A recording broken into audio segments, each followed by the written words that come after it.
Aperture.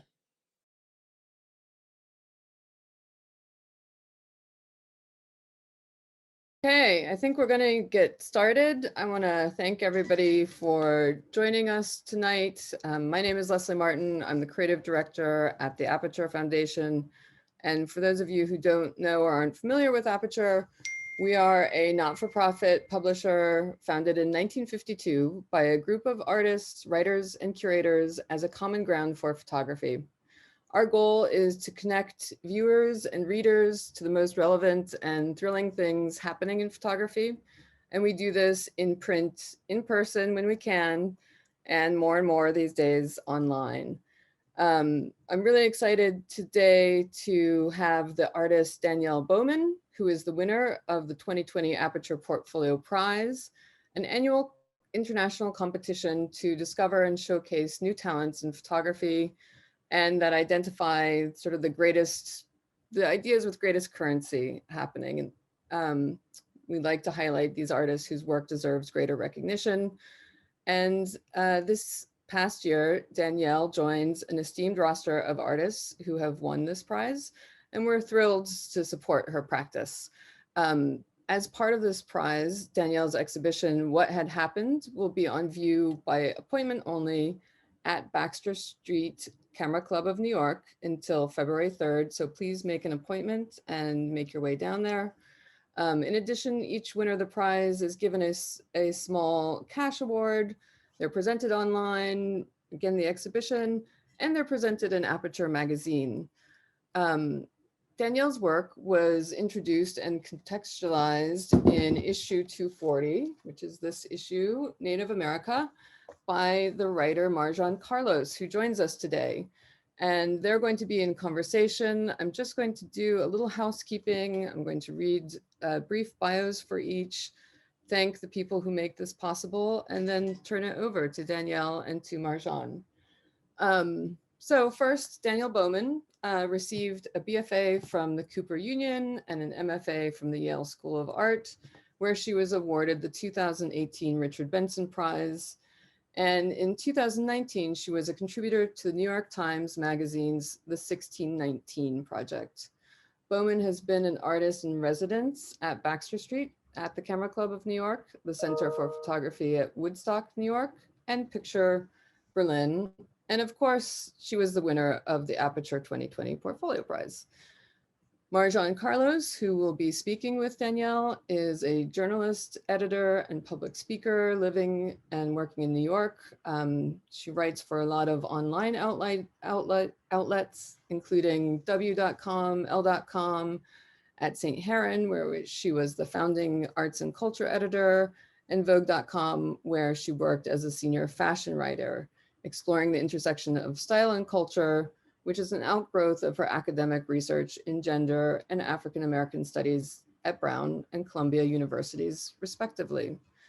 Marjon also hosts an Instagram advice show, which we all need these days, at Your Favorite Auntie.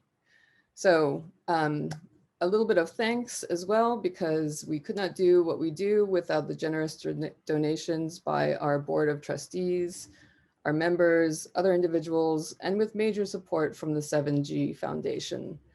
Aperture's programs are also made possible in part by the New York State Council on the Arts, with the support of Andrew Cuomo and the New York State Legislature. So Dannielle and Marjon are going to take over. They'll have a conversation. We will be answering questions towards the end of the event. Please post your questions in the Q&A box at the bottom of the screen, where we will make sure that they see them. So thank you, Dannielle. Thank you, Marjon. I'm going to hand it over to you now. Hi. Thank you so much, Lesley. Hello, Dannielle. Hi, Marjon. Thank you so much for doing this with me. Lesley, thank you for the great intro. Yeah, let's get into it. Yeah, I'm so glad you had me do this talk with you. I love your work. I'm such a big fan of your work, and I'm so glad we got to work on that article together. It seems like a year ago that we actually were interviewed, because so much has happened since we actually spoke. Yeah.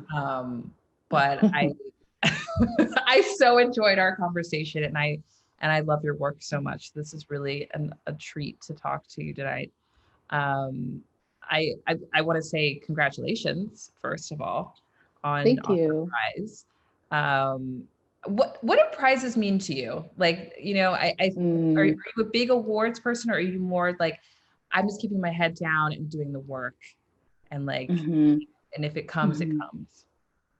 I mean, I have to make the pictures. Like, I can't have the prizes, or, you know, I can't get to talk to people like you about the work if I don't have the work in the first place.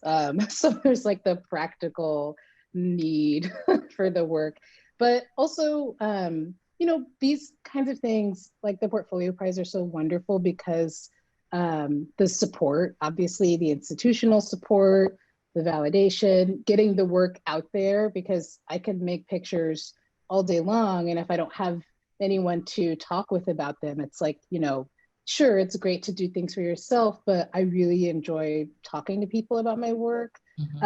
So I think for me, it's both. Like, I would be doing this anyway, probably, and it's really wonderful to have these opportunities. And it's really wonderful that the work speaks to people and other people can connect with it in the way that I do. But yeah, I don't see a life or a world where I wouldn't be doing this anyway. Yeah. You know what I mean? Yeah. No, it's so true. Your work is very visceral. Like I had such a strong reaction to it because there was, and I say this in the piece, there's like a lot of knowingness in it. I recognize a lot of my life, my family in it. And I love those kind of subtle messages, and you know, that secret language that's coded into the work. Like that is really, it's very special, and it makes particular people feel seen, you know. And then it can also invite people in who may not be privy to the actual phrase "what had happened," you know, and like, and they can like learn like what that actually means and how that connects to what they're actually looking at, you know. And that's what makes me feel really tied to your work. Yeah, that's important. I mean, it's important to me to speak to a very specific audience, and you are definitely that audience. Black people, young Black people, all over the country, all over the world. But I think there is a particular Americanness about my work and about maybe the kind of coded language that I use. So yeah, it's super important to me to make work that there is like a special meaning involved, and I'm not interested in translating it for everyone. That doesn't mean that I don't think that there's not room for other people who the message isn't directed to, but I do have a priority. I prioritize an audience, and yeah, so it's really great to hear that you have that connection with the pictures.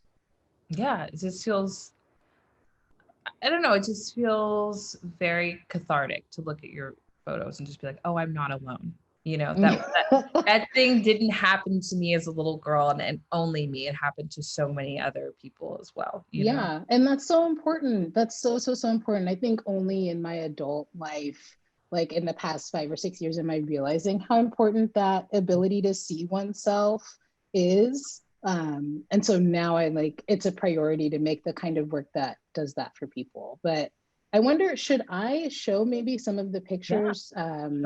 Let's see. I've got some, and we can just keep talking over them, but I've got some install shots because the show has only been open for, okay, so I'm gonna share my screen, and I'm gonna make this full screen. Let me know if that's not happening. Okay. Perfect. So the show just opened last week, and I know there are some people here probably who aren't in New York, and some people who haven't made it to the show. So I just wanted to contextualize the space a little bit for everyone. So I guess there's a little picture in the center of this image. There's like a little picture next to the window. Oh, right here. Yeah. So it's like right in the middle almost. So the show is made up of work from 2012 all the way to 2020. And the 2012 images are the littler ones that you see, like the little picture. Okay. Yeah, in the center here. And then there's a little picture between the staircase and the backyard. And then there's another little picture there. So that's a little bit closer. And I'm just looking down at my notes here, so don't mind me. And these pictures we talked about the other night are a part of a really cool story. Like, I wanted you to tell everybody, you found these images on a hard drive that you had since like 2012. And they were images that were from a family reunion that you took in Texas, which is a very specific part of Texas. It's not like a destination. And I'm from Dallas, so it's I know. I think Dr. Phil would say otherwise, because he went to that college. So watch your audience. Okay, I'm so sorry. I'm the Dallas site. I'm like, it's not necessarily, but it's very specific. And you went to your family reunion and you took these photos on film. But what happened was the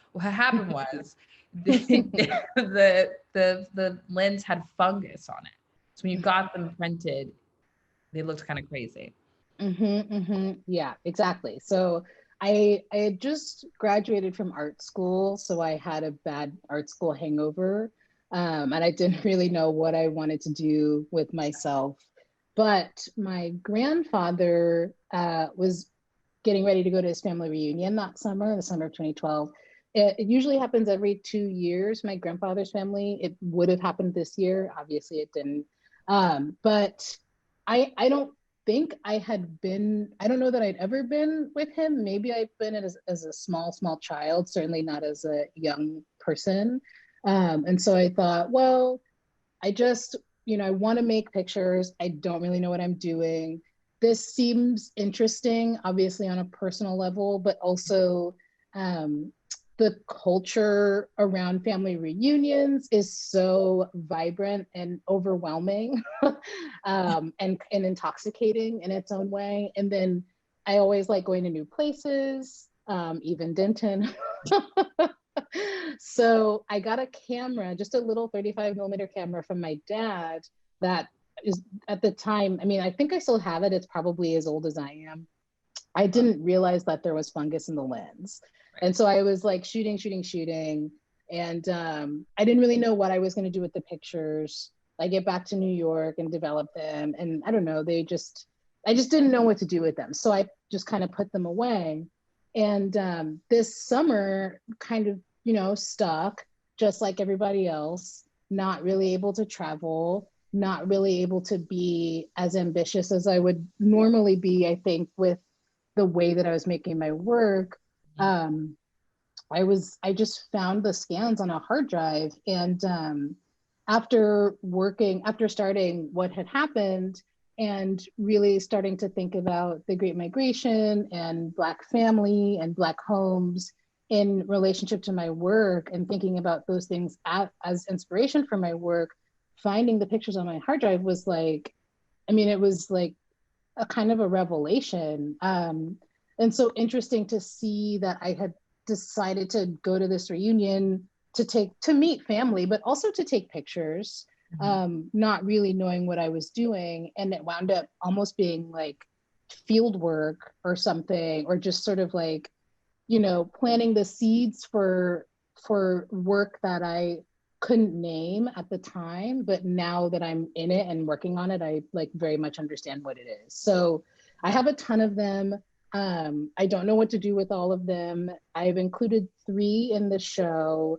I think the 3 that I included are like the best ones for now, but yeah, that's the story of those small pictures. Which I love. And then you peppered them in with your other larger scale pieces from what happened. And you were just saying you wanted it to feel like it was home, like it was this layout, which I totally get. And I if you want to show, I think it's the next slide is like the one of, okay, so there's more here as well. But I have slides of the pictures themselves, so we can actually get into, so that's the whole show. So this is one of those 35mm pictures. In the show, it's like the size of a snapshot. It's the size of a picture that you would have in a family album. And it's nice because it really warms up the space, I think, especially in relationship to the like big, beefy, formal Black and white pictures that are very sort of, I don't know, they take up a lot of space, formally, especially. And I think these pictures are really nice because they're intimate, obviously. And in my work, it's really important to shift between like intimate sort of moments and larger grand scale things and kind of see where they run parallel and diverge and come together. So it's just nice because they warm up the space and they're these intimate moments. They make it a lot more homey, like you were saying. Yeah. I mean, I love this because it's so nostalgic and it speaks to your larger thread of the Great Migration, right? Like, you know, of you going back and going back to your roots and figuring out where you came from on your grandfather's side, and capturing the snapshot. And it's like, this is a snapshot from a Black family reunion. It could be my family reunion. It looks like exactly like my auntie doing the electric slide or the keeper towel. And like, you know what I'm saying? Like, just really getting your full lives and them like coming up to me and talking to me and talking to me about my roots and my mother. And I think it just kind of goes back to like something that's really important about Black family reunions is that so often we've been ahistoricized as a people. So for us, family reunions do happen very often. I mean, maybe every 2 years may seem like a lot to people, but it's like we have to stay tethered roots because so often our history hasn't been told to us or we don't know it. Or there's all this distance between us. I don't know if that was coming at you at the time when you were looking at, when you were taking these pictures, but that's kind of what I see when I look at this in your broader work as well, which we can get into. But I just... Definitely. I mean, certainly not when I was making them. I think I was just sort of like trying to make sense. I think probably on a level, maybe unconsciously, I was trying to make sense of myself, right? And where I come from. But I think what you say about sort of features of Black culture being ahistoricized is really interesting. And it just reminds me of so many things that have been coming up in the past 6 months, sort of out of people, you know, the uprisings this summer, sort of telling people or making some people think, oh my gosh, I guess I have to pay attention to Black people now. And I just like, for example, this is kind of a digression. I had a really interesting text conversation with my mom a few weeks ago about, maybe you heard about this, the Major League Baseball Association has decided to officially recognize the Negro leagues and officially put some of the Negro League players into the Hall of Fame. And I'm like, they don't need to be recognized by you. They recognize themselves. And I just like that ability to recognize oneself is just really important in the work. So yeah, that was a little digression, but yeah. No, that's a really interesting example. I had no idea that had happened, but I guess we had seen that take place through so many industries in the last 6 months. And it was like this rushed correction of history, and you're not going to get it all done in like 6 months, you know. you're not going to get it all done in like one thing. And it's like, because it's so rich, like even if you look at this picture and if you look at your next picture, it's like, but there's just so much to think about here. And we have so many layers. I love this picture a lot too, because this is also, I would always play in the blinds of my like grandmother's house, and my mom would be like, "Get out of the blinds," and I would be like, "Oh my gosh, I'm really sorry." So when I saw this hand come in, it was like beautiful older Black woman's hand come in, and the sun is hitting it just so, and you know the slates of the blinds are really beautiful, and they're so pulled together. It's like, this is like, maybe, I don't know if this is your grandmother's home or your auntie's home, but this is someone who really respects their home, and maybe they're fixing it up and they're making it look just so. Was this one of the families that you had like reached out to photograph? So this is actually a dear family friend. I think she might, if she's not watching right now, she'll definitely watch the YouTube, and she will definitely know it's her. Because my grandfather took me to her house, and like they helped me. My grandfather is my favorite person to work with. He sounds great. He's wonderful. He and I like think he's really watching. Hi, grandfather. You sound like a really cool family member. But yeah, this was a dear family friend's house in LA. And yeah, it's just like, I mean, a lot of the work, I think the way that I'm able to sort of think about intimacy or make intimacy available in the work is just thinking back to things that I remember from growing up around the neighborhoods and the homes that I grew up in. Like things that you think are actually really inconsequential, like playing in the blinds or walking down the street, noticing someone like watching you walk down the street, you know, Miss Mac or whoever is always looking out her window at people. Yes. But it's so fascinating to me just how picturing that actually, like, it does a lot emotionally for me. I think to see this picture, like it takes me right back to being in one of the neighborhoods that I grew up in, for sure. In LA, it was Baldwin? Hills? Baldwin Hills, yeah. This one's closer to Crenshaw, but yeah, Baldwin Hills, Crenshaw, Inglewood. I mean, it's you know, kind of a large area of LA, but very specific neighborhoods. Yeah.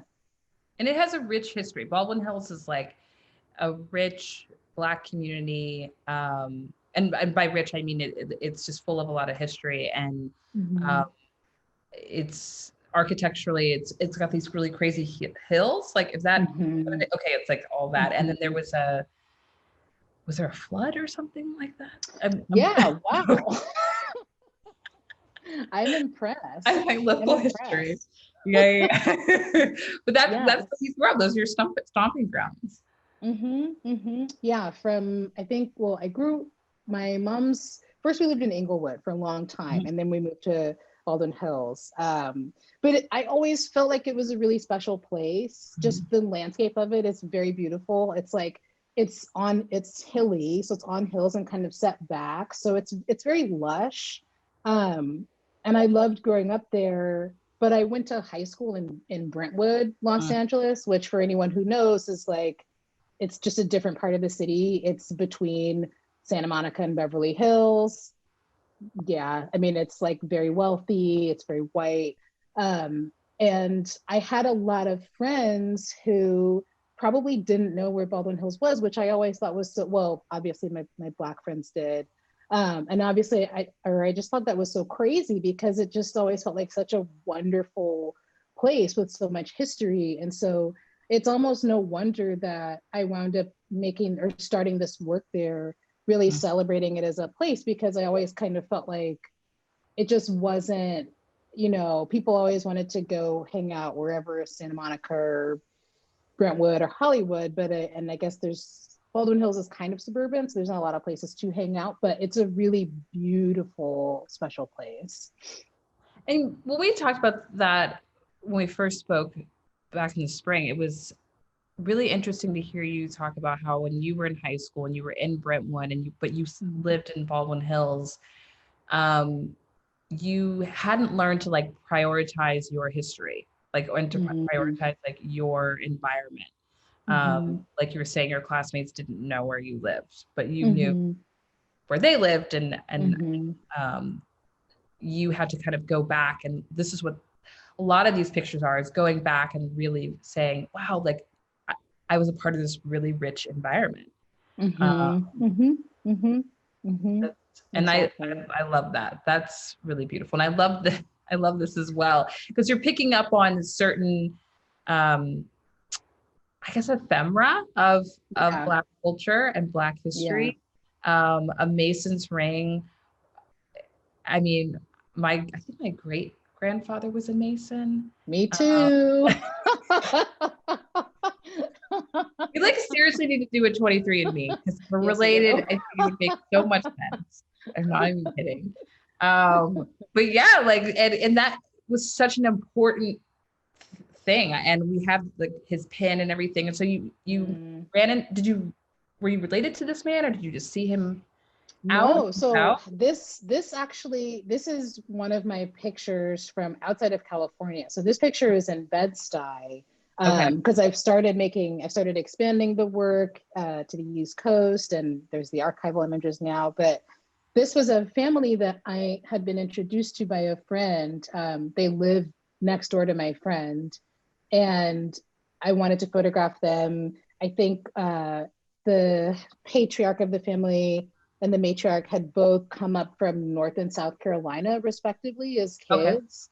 And so I went over to photograph them one day this summer after meeting them, and I noticed his ring, and I was like, well, that's just what it has to be.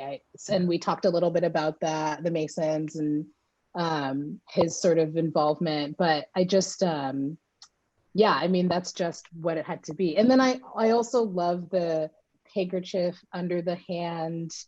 It tells you so much about, and his shorts, right? It tells you so much about like the weather and maybe even the location, like, you know, it's hot there because he has to have this handkerchief. Yeah. And I also love his bracelet too. Is that, did he tell you anything about the bracelet? No, you know, I always just assumed it was one of those like motion sickness bracelets. Oh.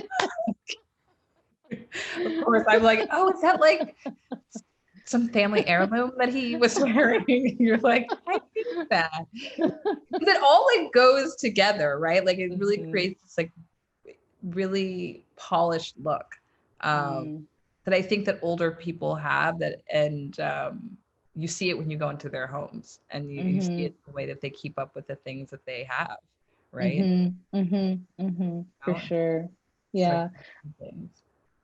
We do not have to go through every picture. Maybe I'll have to talk about this one. I mean, I'm sorry, but it's really a magical portrait, and you know, it could easily be a Gucci ad, or it could be someone's auntie in their garden, or it could be a part of like a film noir, you know. And so that is why I love this this picture so much. And we've talked about the press, the bump and curl that she has. We've talked about the flow of this garment. Her garden runs over with like beautiful things. It's just so full of meaning. For you, when you captured this, was it just spontaneous, or did you say to her, you know, I need you to turn, I'm trying to capture the shadow? Like, what was the intention behind this photo?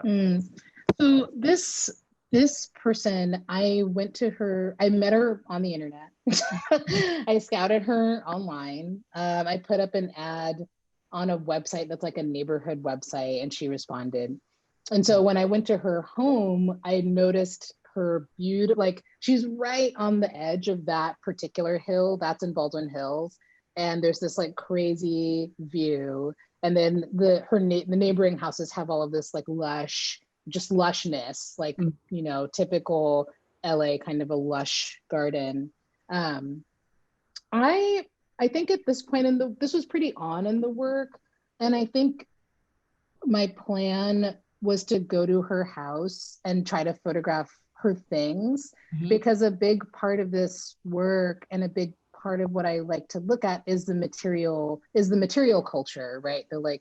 The things that people bring with them from home, the sort of the tchotchkes and just little things that are around the house. And again, it's these like little inconsequential things that we remember, and that when we see them can really take us back to a really specific place and time. And she also mentioned to me when I went to her home just to meet that she had worked as Sammy Davis Jr.'s assistant for a time. And so she has a lot of amazing things. But as much as I like to look at material culture, it's really hard to photograph interestingly.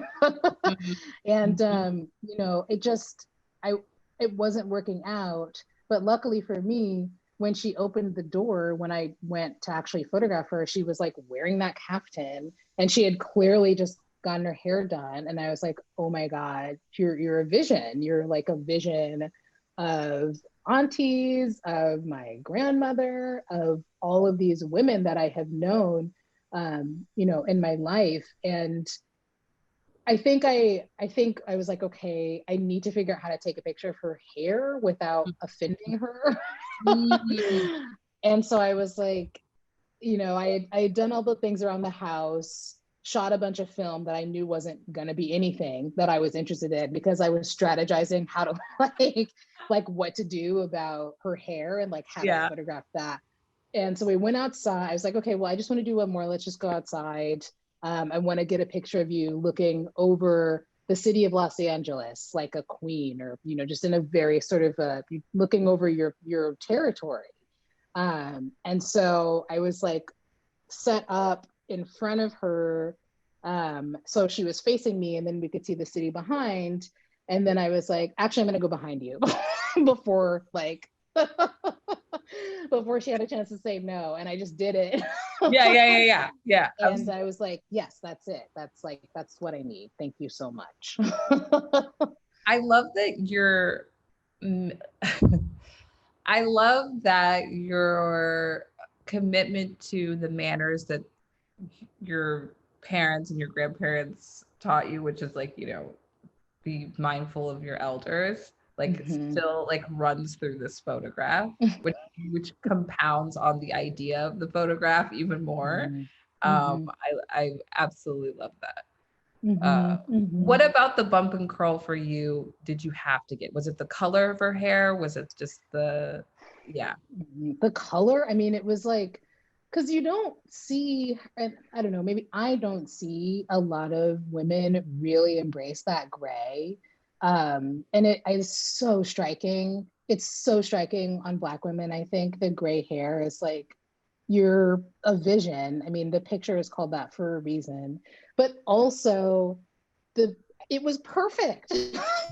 Her hair was like perfect. I've never seen, I mean, my mom knows as soon as my hair's done, I'm like rolling around on the ground. So I can't keep, or at least that's how I was when I was a kid. So it's just like, you're from another era if you know how to keep your hair that kind of, you know, it was just so beautiful. And it really spoke to, like, it just really embodied so many women that I have known and had really important relationships with. And it also reminded me of Vertigo, the hairdo, her little swoop in Vertigo, and it's like a noir, kind of like you were saying. Yeah, the print of it is really wonderful because it's big and you can get really close to it. And since these pictures are large format, 4x5, you can really see the hair. There's like a little bit that's coming off the top, and the way that it reflects the sun. This picture is an important picture to me, clearly. So beautiful. Did she have a strong reaction to it when she saw it? She didn't really have a reaction. I'm always curious how people, you know, then see themselves and other people. Yeah. I mean, I don't, she's a really, really, really interesting person. I would love to make more pictures of her. Yeah, I don't know. I sent it to her in the mail. And she said, thank you. I hope she has it somewhere like prominently displayed. Yeah, me too. Me too. It's so beautiful. And it's like, I'm sure she has incredible stories if she worked with Sammy Davis Jr. Yeah, she had some wild, wild stories. Yeah. And this is like the LA that I really love to see in film. You know, it's like a little darker than what we get normally. And, you know, I think that's why film noir works so well in LA. It's just the people aren't expecting that. So this really kind of captures that for me. Yeah, it's an important one for sure. It's a very, no, it's super, super important. And just the architecture of the homes in the background as well. You were saying, I don't know if there's another piece from this group of photographs that you want to look at. Let's see. I mean, this one is one of the little 35 millimeters. I feel like you really need to see it in the space to get a good sense of it. But I love the shape of her hat and how it's mimicked in her smile.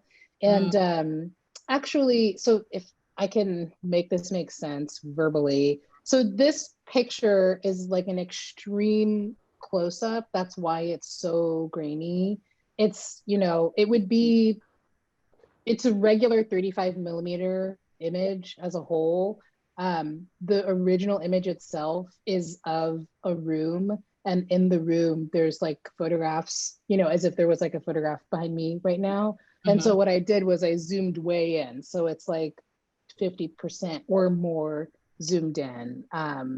And yeah, there's something about the form of the hat and the smile, and it warms up the space, like we were saying before. But let's see. I love these. And this woman, you shot her in New Jersey? Yes, yeah. So this woman is a new friend. I was introduced to her by her niece, who is another new friend. I was looking for people to photograph on the East Coast and just sort of reaching out, seeing if people would be willing to put me in touch with family. And she's really, really wonderful. She's in New Jersey. So I drove to her house and spent an afternoon with her, taking pictures and just sort of talking about her life. She lives, if she's watching this, I invited her, she might be watching this right now. And I invited her niece too. And I hope they don't get mad at me if I get this wrong, but I'm pretty sure she lives in the home. She lives either next door to the home or in the home that her, like, either her dad or an uncle or grandfather built when they came up to New Jersey from somewhere in the South. I wish I could remember the specifics, but she's lived on that block for a really long time. She grew up on that block, and 2 doors down used to be like her relative's home. And I think now it's just her, but she's really wonderful. Yeah. I love that there's just like a family, there's a community of family.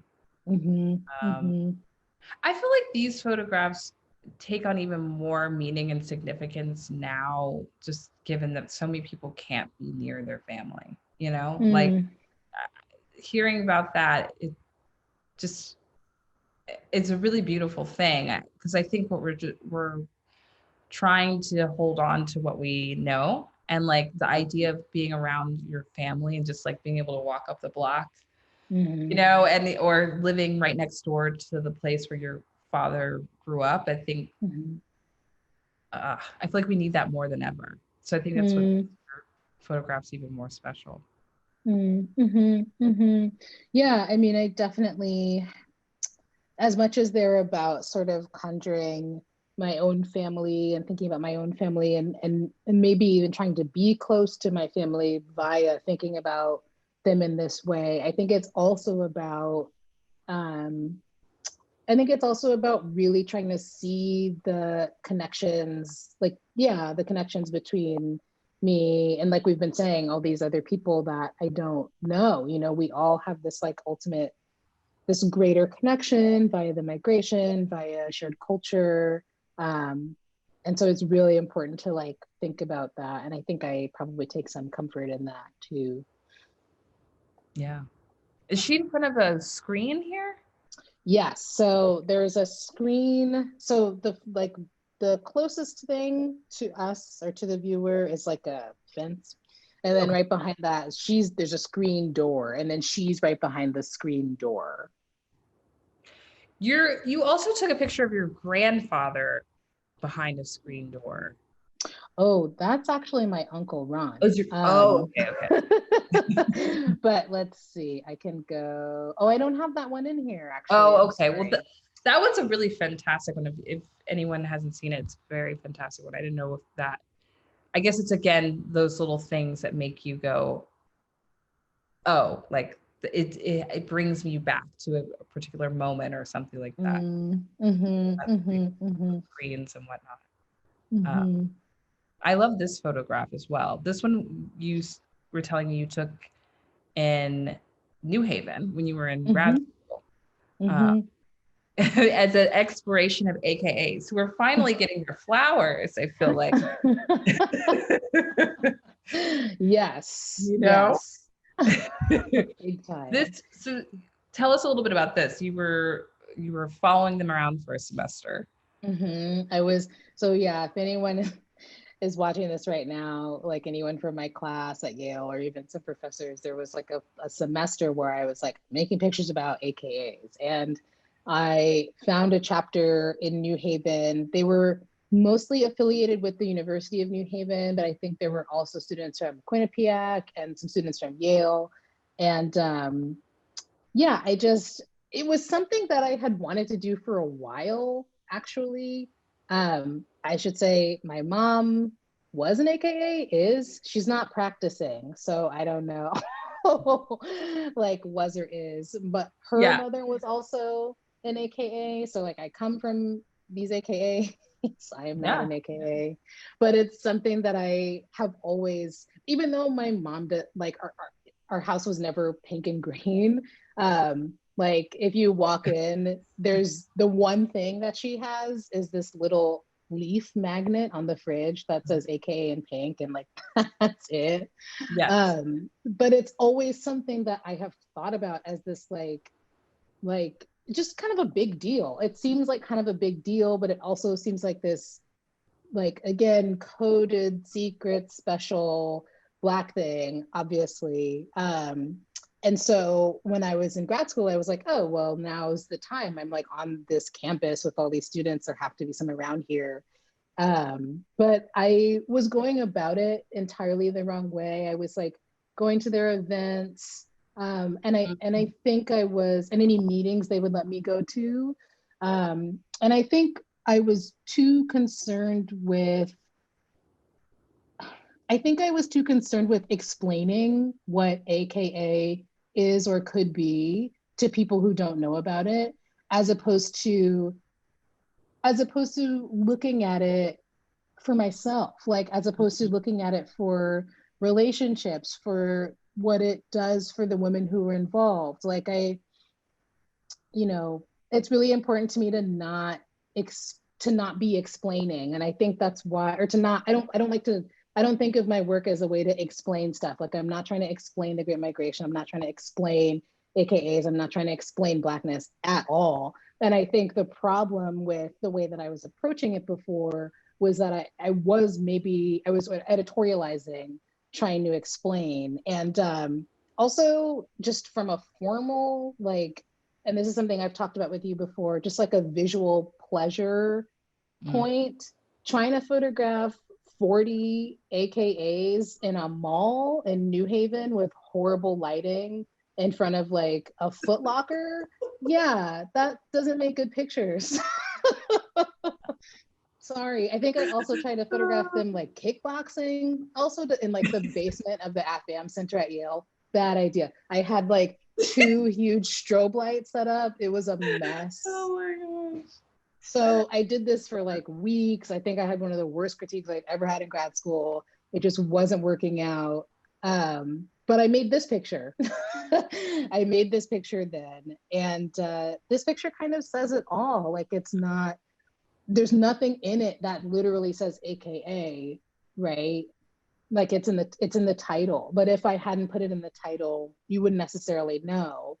But then the other side to that is, are you surprised to find out that those women are AKAs? And if you know, probably not. Yeah. So it's really more about, it's their relationship, it's this moment, it's those furs, it's their joy, right? It's like those things that I just named are so much more interesting than like, I'm doing a photo project about AKAs. Oh, you don't know who they are? Well, right. They were founded in 1908 at blah, blah, da, da, da. Like, that's not interesting from a photographic standpoint at all. So this is really what it's about.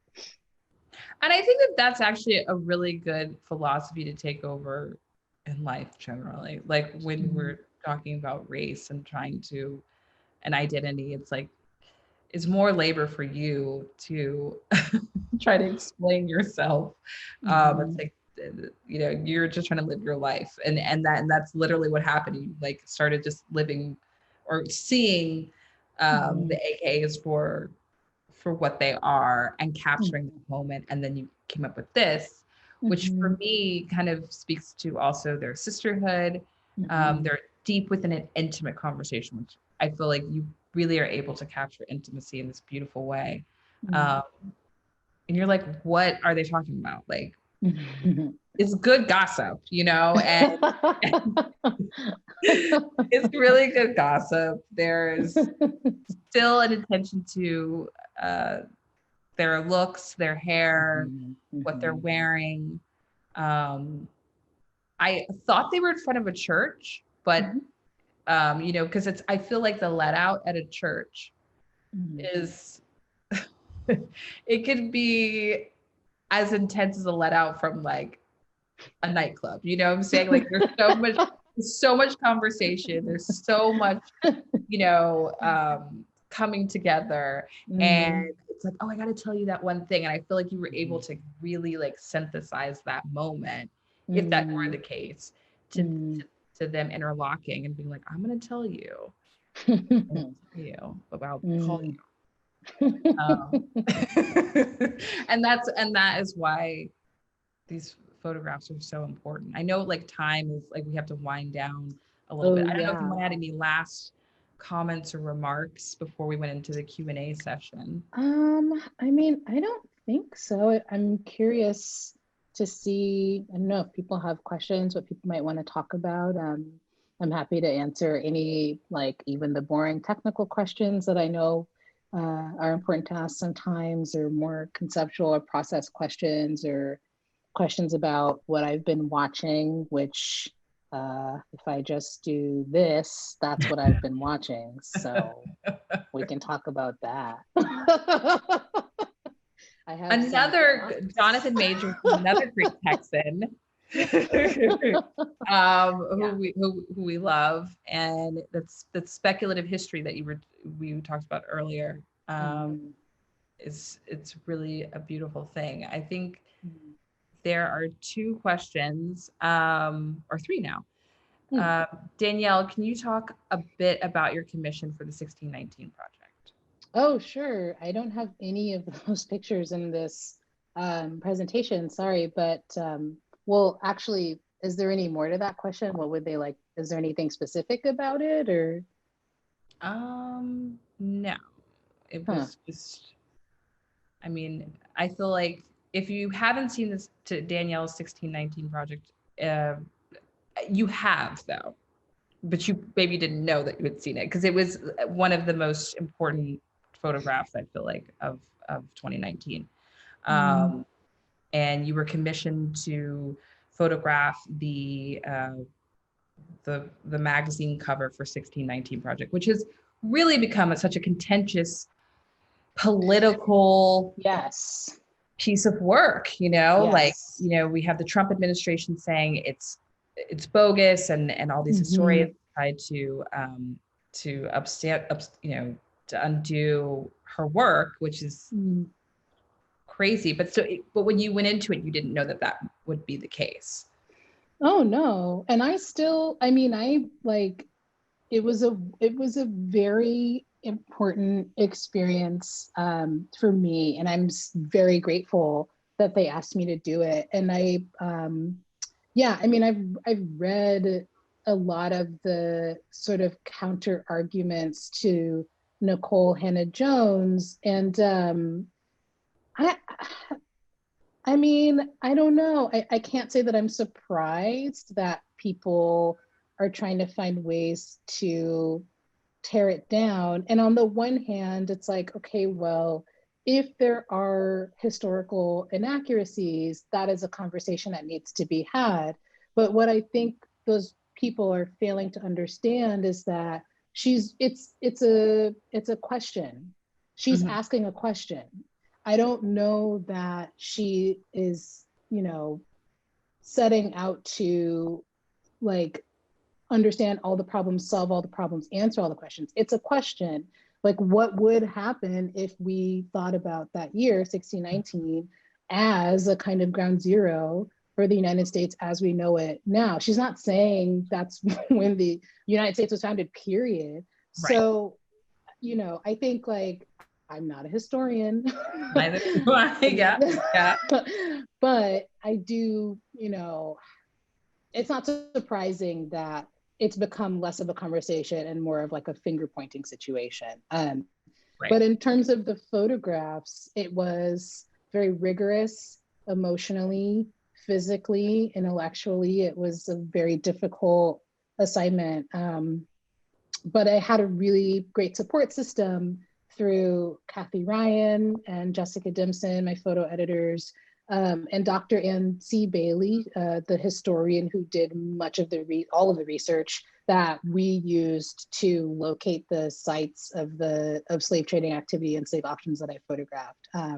So yeah, it was a totally life-changing assignment, and it changed the way that I even make my work, in my own practice. It really changed a lot for me. So yeah, I guess that's what I'll say about that.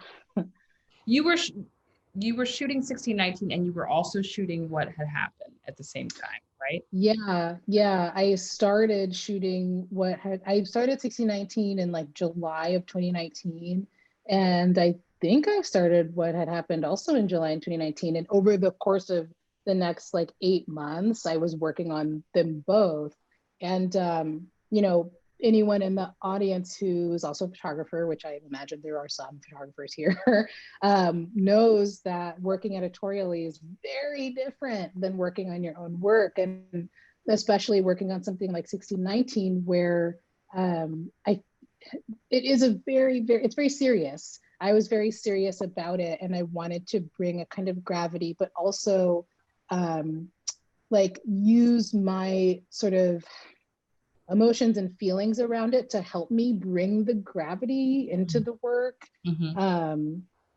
But also, because it's editorial, it means that it has to be clear. There's not really, in that particular thing, it's not really about my ego as an artist. It's not really about me doing photographic flex, which I love to do usually. That's why I use a giant 4x5 camera, because I love a good photo flex. But the 1619 project is that wasn't the place for that. And so it just is very interesting to do them at the same time. Yeah, that is such a real balance, the editorial between the balance between the editorial and the emotional. It's very, it's a dance. Lucy Brodsky asks, for you, how does your passion for photography intersect with your desire to send a message with your photography? Well, that's a good question. It's really important. So the way that I understand that question is, how do I get my form and my content to line up? Or maybe how do I get the work to be about something, but also be beautiful? Or I don't know. That's how I'm understanding that. And I don't it's not something that I think about a lot, only because I try to let myself just take pictures. And then in the reviewing process, that's when I decide, okay, well, is this actually about anything, or is this just a picture of the ground? And I have pictures of the ground. Some are about something, some are not. But yeah, I mean, I can't work from a place of what is like, I can't decide what the pictures are about before I make them. I have to make them first, because if I'm like deciding what they're about before I make them, they're usually not that visually compelling.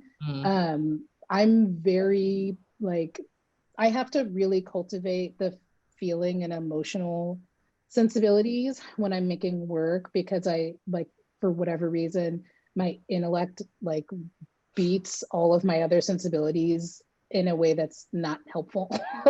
And it's very easy for me to talk myself out of things, or decide that things are good ideas, or that, you know, people won't get it. But like, I kind of just make the pictures first, focus on the form. And the hope is that all of the things that I've been taking in, the books I've been reading, the shows I've been watching, the conversations I've been having, the things that I care about, usually bubble up in ways that I never could have anticipated anyway. And so then the work, you know, it's more interesting than I could ever anticipate, I think, when I let myself lead with the visual interests. I like that. That's really a great way of doing it. Drew Sangria wants to know, do you have any plans to make this work into a book in the future? Maybe. I interestingly enough, I like in the showing of the work now at Baxter, I'm really happy with the way that it looks, because I think the way that the show looks now, it really shows that the work is expanding. And it also really shows that I'm kind of thinking about it less as a like a self-contained project, and more as like a way of seeing the world, a way of being in the world, a way of thinking about the world, experiencing the world. So that's all just to say, I'm not super concerned right now with like containing it. Will I ever be able to make a solid edit and turn it into a book? Yeah, probably. But I'm not so bound by the final product. I'm a lot more concerned with the work. So yeah, like right now I'm planning on making films, which are kind of related, but not. So like, yeah. So maybe, you know, but I'm not super concerned right now with the book. I would, once you do, I'll take a copy though. Brandon Fushi says, how do you go about reaching out to photograph people and families? Is it mostly just friends and family connecting you to the subjects? I really love this process too. Yeah, it's interesting. So even though it's taken me a long time, like my entire adult life, to figure out what I care about, I guess conceptually, and how to photograph it. But I've actually been photographing strangers for a long time. Like I like all through college, I would go to people's houses and photograph them, and there wasn't really any rhyme or reason to it.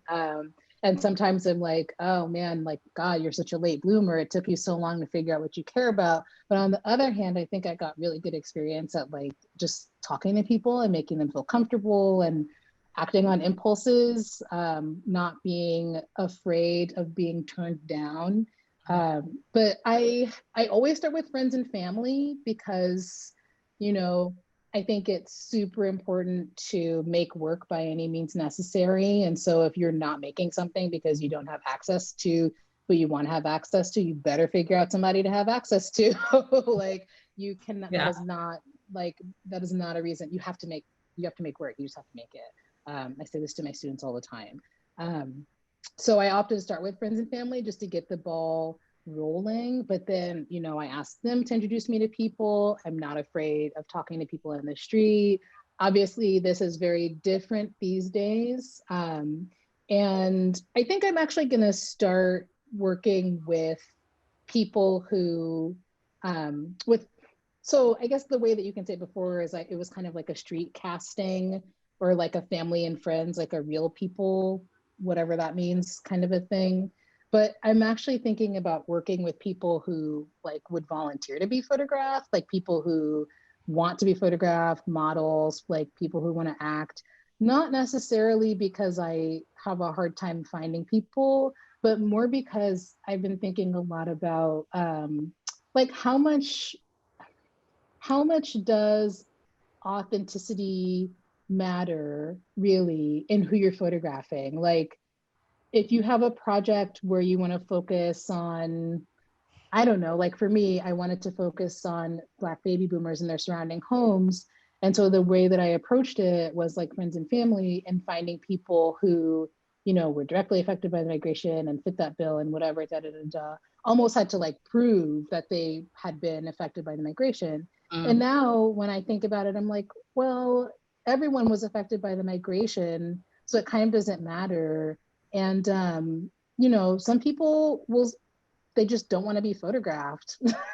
And eventually one day I might run out of people who like want to be photographed. So I'm pretty open to finding people in any way possible, including now people who like actively wants to be photographed as opposed to people that I just find on the street. But yeah, that's always an issue, finding people for sure. It's not necessarily easy. I just have a lot of solutions to the potential problem. Yeah.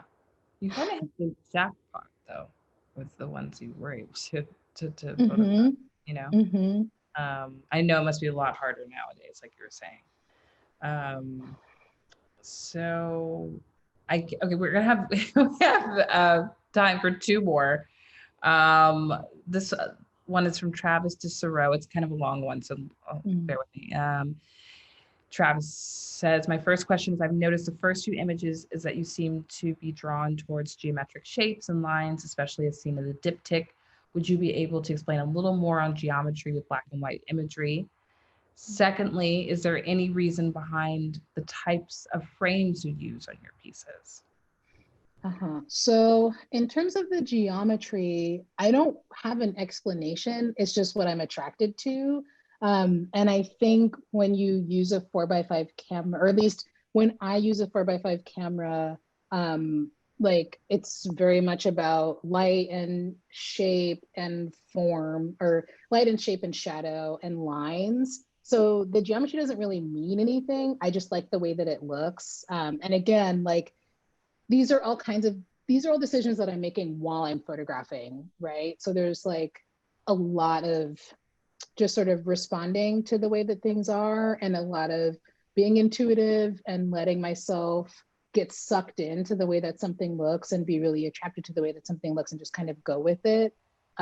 So they're not necessarily decisions that I can make sense. I mein, yeah, they're not necessarily decisions that I can make sense of. It's just what I like.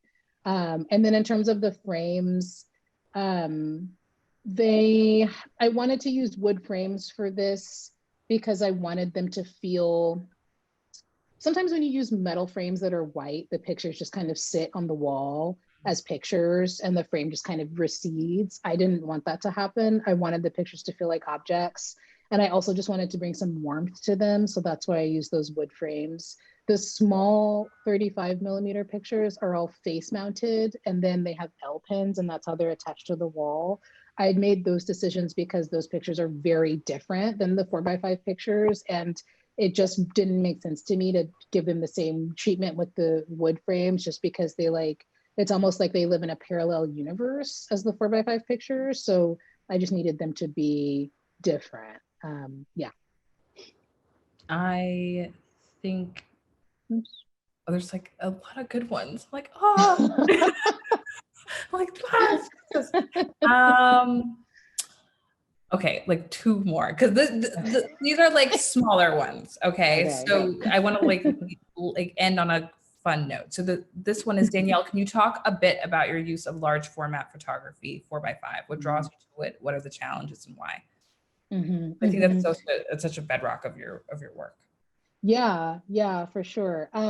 I it really helps me to get into the way that the picture looks. I know that probably sounds very simple, but I'm telling you, like, I seriously have to like give my intellect a timeout regularly. Otherwise, I wouldn't get anything done. And the 4x5 camera helps me with that because it is such a full body experience. It really slows you down. There's a lot of care that you have to take with what you're photographing, especially if you're photographing a person. You have to sort of explain to them, okay, it's going to take me a minute. And once I get you to where I need you to be, like you really can't move. The light is so important with 4x5. So it's just, yeah, I like using it. Uh-oh. Are you there? Do we lose you? Place with the pictures. Oh, we lost you just for a little second. You were frozen a little bit. Oh shoot. I just love it because it helps me get to a more like intuitive place with the pictures, and it slows me down, and it really becomes about putting a picture together. Especially like looking through the ground glass of it, using both of my eyes. I feel like there's a lot more compositionally available to me as opposed to when, I'm looking through like a regular single lens reflex camera or, any other camera where you like look into a viewfinder. Like I can't see anything when I'm doing this, but but when I have like this, like basically a screen, the world just kind of makes more sense to me that way. And like it's a Boss camera. So people are like, oh, okay, she means business. Like, yes. And I'm like, yeah, what did you think this was gonna be? So, you're right. Is that a point and shoot? This is like a real. No, this is a real situation. I'm a boss. I'm a boss. I love, you bring that into the production of it, and then it turns out the same way. The last question, which is just like a really light question, is like, what books are you reading, looking at these days? Your cultural diet. Yeah, good question. So actually, behind me, those pictures were all scattered on those books were all scattered on my table, and I was like, oh, I can put them back there. I'm reading Picturing Us, which is a really important group of essays edited by Deborah Willis.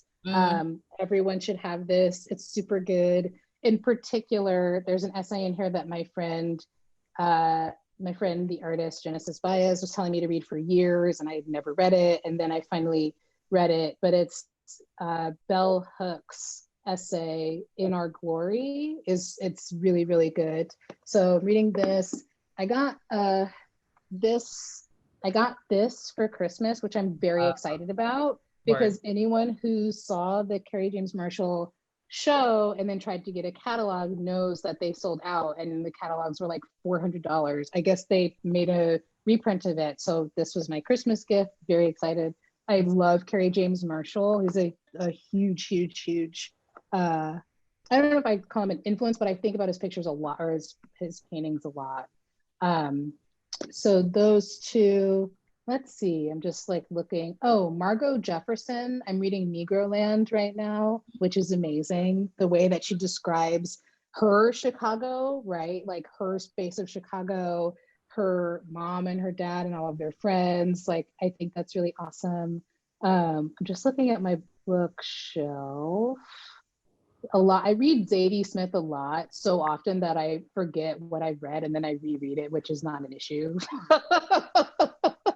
for me. So I have Grand Union, Isabel Wilkerson's book, Cass, that just came out. And I'm watching a lot of Criterion Collection. I got a subscription. I watched this movie the other day called Dirty Gertie from Harlem, USA. What was it? What was it about? Well, Gertie goes down to she takes her dance act to somewhere in the Caribbean, and ultimately it's to get away from a scorned lover who winds up following her there. But she's a modern woman. She likes boys, she likes to drink. But there's like a preacher man in the hotel and he's not having any of it. It's very good. But it's kind of tragic at the end. It's tragic, just warning. Okay. Well, you know, I love the Criterion collection too. I got a subscription recently and I went back in. It's amazing right now. It's overwhelming. There's so much stuff. It's crazy. It's crazy.